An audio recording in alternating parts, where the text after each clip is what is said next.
What if you could control real devices just from your browser in under 10 minutes? No complex theory, no advanced coding. Today, we're going to build 5 real ESP32 projects using ACEBOTT kits from simple LED control to full IoT remote systems. And by the end, you'll understand how real smart devices are actually built. Let's jump in. ESP32 might look advanced, but it's actually one of the most beginner-friendly boards for learning robotics and LOT.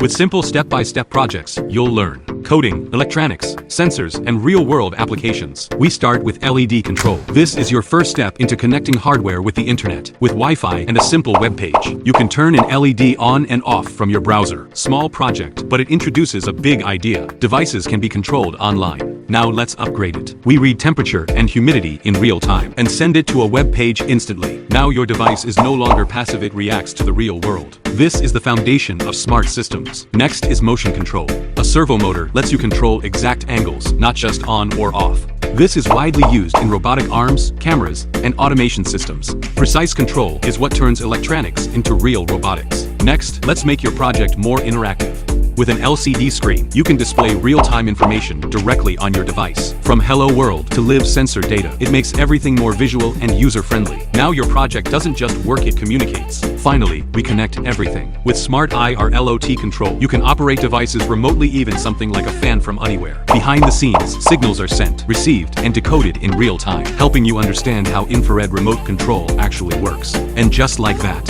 you get seamless control over your devices. This is the core idea behind smart homes and modern robotics. Control devices through the internet, anytime, anywhere. So, which project are you most excited to try? Let us know in the comments below. And if you enjoyed this video, don't forget to like and subscribe for more hands-on projects. See you in the next one.